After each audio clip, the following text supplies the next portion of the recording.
किसी शहर के समंदर किनारे बना था रूबी पियर, एक अम्यूजमेंट पार्क जहां बच्चों की हंसी और मशीनों की चीखें आपस में घुल जाती थी।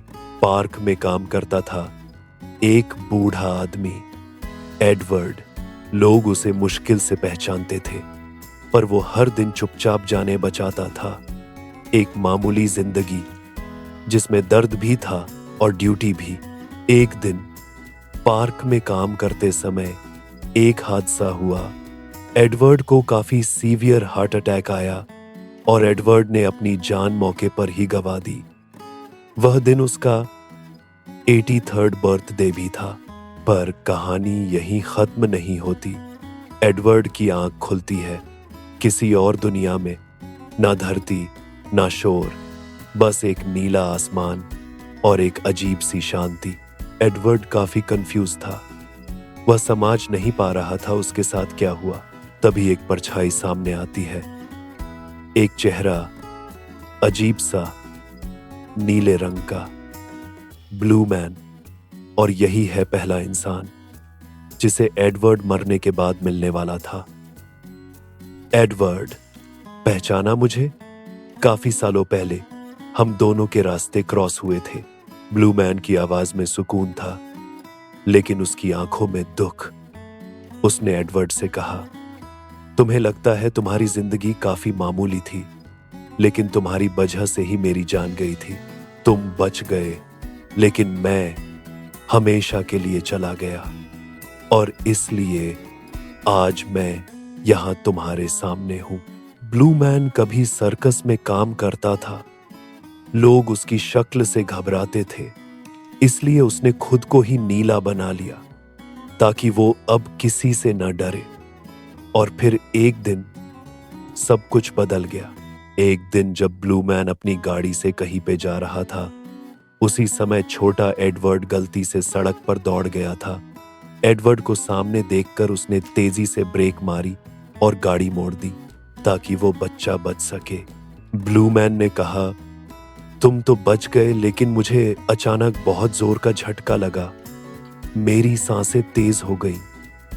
मैं गाड़ी से उतर भी नहीं पाया। वहीं सीट पर मेरा हार्ट अटैक हुआ। एडवर्ड की आंखों में पछतावे की नमी थी।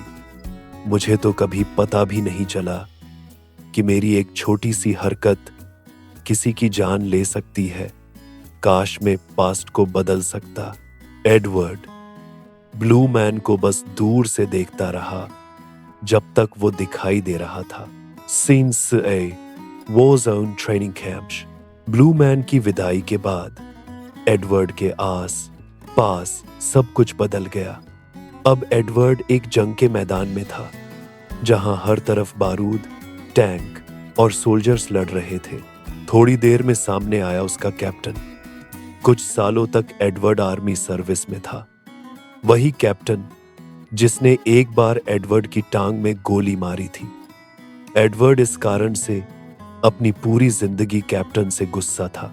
कैप्टन ने हंसते हुए कहा, हेलो सोल्जर, अच्छा लगा तुम्हें काफी सालों के बाद देख के। फिर उसने आगे एडवर्ड से पूछा, मैं जानता हूं तुम मुझसे पूरी जिंदगी गुस्सा थे, पर क्या तुमने कभी यह जानने की कोशिश भी की कि मैंने तुम्हें उस दिन गोली क्यों मारी? मैं आज बताना चाहूंगा उसका रीजन। हम दुश्मन के घेरे में थे और तू एक जलती हुई झोपड़ी की तरफ भाग रहा था। तुझे लगा वहां कोई बच्चा है, पर अगर तू अंदर चला जाता तो मुझे यकीन था कि तू कभी वापस नहीं आ पाता। मुझे पता था अगर मैं कुछ नहीं करता तो तेरा अंत वहीं होता। इसलिए मैंने तुझे पैर पे गोली मारी ताकि तू वहीं रुक जाए और हम तुझे जिंदा वापस ला सके। मैंने वो गोली नफरत से नहीं चलाई थी, वो गोली थी तुझ पर मेरा प्यार और मेरे साथियों की रक्षा करने के मेरा फर्ज का निभाना। कैप्टन ने हंसते हुए कहा, तू जिंदा रह सके इसलिए मैंने अपनी जान दांव पर लगाई। कभी कभी जो सबसे ज्यादा तकलीफ देता है वही सबसे ज्यादा प्यार भी करता होता है। एडवर्ड का दिल भारी हो गया। उसने अपने आप से धीरे से कहा, कैप्टन, अगर मुझे उस दिन न रोकते तो शायद मैं जितना जिया उतना न जी पाता। मैंने अपने पैर के दर्द को हमेशा एक बोझ समझा, पर अब समझ आया कि उस गोली के दर्द के पीछे किसी का बेइंतहा प्यार था। ताला के नजरों से गायब होते ही एडवर्ड अब बिल्कुल एक नई जगह पे था। वह गैराज जहां उसके पिताजी काम किया करते थे। एडवर्ड एकदम से चौंक गया, क्योंकि सामने बैठे थे एडवर्ड के पापा। एडवर्ड कुछ कदम पीछे हट गया। पापा, उसकी आवाज कांप रही थी। हाँ बेटा, मैं ही हूं। उसकी आवाज में अब वो कठोरता नहीं, सिर्फ थकान थी। मैंने बहुत गलतियां की एडवर्ड।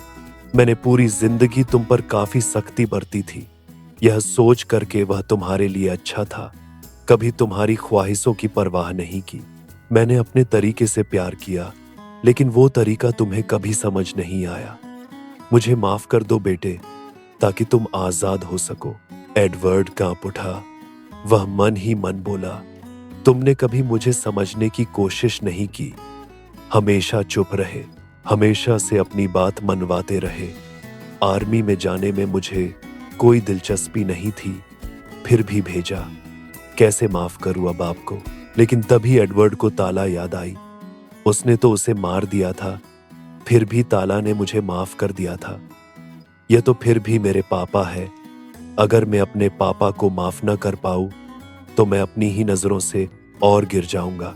एडवर्ड ने गहरी सांस ली और सालों का गुस्सा बह जाने दिया। फिर धीरे से बोला, मैं तुमसे नफरत करता था, लेकिन अब मैं थक गया हूं उस बोझ से। पापा, मैं तुम्हें माफ करता हूं। और यह बोल के अपने पापा को गले से लगा लिया। वो बाप और बेटे का गले मिलना जो जिंदगी जीते जी में कभी हो नहीं पाया। एडवर्ड जैसे ही अपने पिता से विदा लेता है, एक नई रोशनी चारों तरफ फैल जाती है। अब वह एक पुराने चर्च के आंगन में खड़ा है, जहां हर चीज स्वर्णिम है, और वहां उसकी आंखों के सामने आती है मेगन, एडवर्ड की स्वर्गीय पत्नी। उसकी मुस्कान वही थी जिसमें एडवर्ड को सुकून और घर दोनों मिलता था। एडवर्ड की आंखों में चमक आ गई। मेगन, उसके गले से आवाज तक नहीं निकल रही थी, पर उसकी आंखों में सब कुछ था। मेगन हंसी। मैं हमेशा यहीं थी, तुम्हारे इंतजार में, और आज तुम आ गए। मेगन ने पूछा, याद है वो चर्च जहां हमने पहली बार डांस किया था? एडवर्ड सिर हिलाता है। वो दिन मेरी जिंदगी का सबसे अच्छा दिन था। हमारी शादी, हमारी तस्वीरें, हमारी यादें, सब मेरे पास हैं, हमेशा रहेंगी। मौत सिर्फ शरीर को लेती है, प्यार को नहीं। एडवर्ड और मैगन एक दूसरे को देखकर मुस्कुराते हैं और फिर हाथ थामते हैं। धीरे धीरे, बिना किसी संगीत के, वो नाचने लगते हैं। हर कदम में पुरानी यादें लौट आती हैं, हंसी, आंसू और साथ बिताए पल। एक शांति जो शब्दों से नहीं, सिर्फ एहसासों से आती है। डांस के बाद मेगन ने एडवर्ड का चेहरा हाथों में लिया। अब तुम्हें आगे बढ़ना है एडवर्ड, क्योंकि तुम्हारी कहानी अभी पूरी नहीं हुई। एडवर्ड की आंखें भीग गईं, लेकिन वो मुस्कुराया। मेगन ने एक आखिरी बार उसका हाथ थामा और फिर धीरे धीरे रोशनी में विलीन हो गई। मेगन के जाने के बाद बॉन्ड चारों तरफ एक नई रोशनी छा गई और एडवर्ड अब एक शांत नदी किनारे पर खड़ा था। बच्चों की हंसी गूंज रही थी और उनके बीच में दिखाई दी एडवर्ड की बेटी मिया। मिया जब 7 साल की थी, तब एक एम्यूजमेंट पार्क राइड में खराबी से उसकी मौत हो गई थी। एडवर्ड इस घटना से इतना दुखी था कि उसने अपनी बाकी की लाइफ ऐसी दर्दनाक घटना कभी न घटे उसके लिए समर्पित कर दी। मिया मुस्कुराई और बोली, आपको अब समझ आया पापा, आपकी जिंदगी मामूली नहीं थी। आपने हर दिन किसी न किसी को बचाया है। आप अपना काम पूरी ईमानदारी से करते थे और राइड को एकदम ठीक से चेक करते थे। आपकी वजह से पार्क में कभी कोई गंभीर हादसा नहीं हुआ है और इस तरह आपने अनगिनत जानें बचाई है। अब एडवर्ड की आंखों के सामने उसकी जिंदगी के अनदेखे पल तैरने लगे। वो छोटे बच्चे जिनकी राइड्स में गड़बड़ी होती और एडवर्ड उन्हें ठीक कर देता। वो काम जिससे किसी की जान बचती थी और एडवर्ड चुपचाप मुस्कुराकर पीछे हट जाता था। एडवर्ड की आंखों में आंसू थे, लेकिन अब पछतावे के नहीं, गर्व के थे।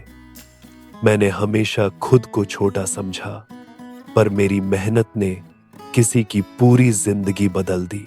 मिया ने एडवर्ड का हाथ पकड़ के उससे कहा, अब आपकी कहानी पूरी हुई। अब आप वहीं जाओगे जहां वो सब हैं जिनसे आपका प्यार है। धीरे धीरे सब कुछ रोशनी में घुलने लगता है। एडवर्ड की सांसें शांत होती हैं और उसके चेहरे पर एक हल्की सी मुस्कान आती है। वो अब जान चुका है, जिंदगी एक चेन है। हर इंसान किसी और की कहानी की कड़ी में अहम होता है और यही थी एडवर्ड की जर्नी। एक मामूली जिंदगी जिसमें छिपी थी जिंदगी की असाधारण सीख। 5 लोग, 5 सिख और एक आत्मा जो अब जानती है कि चाहे कोई भी हो, हर एक इंसान का वजूद मायने रखता है। नमस्कार दोस्तों, आशा करता हूँ कि आपको ये मेरी कहानी पसंद आई होगी। अगर आपके कोई भी सजेशन है तो प्लीज़ कमेंट बॉक्स में आप मुझे ज़रूर बताइएगा। और हाँ, हमेशा की तरह अगर आपको ये मेरा प्रयास पसंद आया हो तो मेरे चैनल को सब्सक्राइब और लाइक ज़रूर कीजिएगा और अपने दोस्तों और रिश्तेदारों के साथ शेयर करना मत भूलिएगा। मिलते हैं अगले वीडियो में।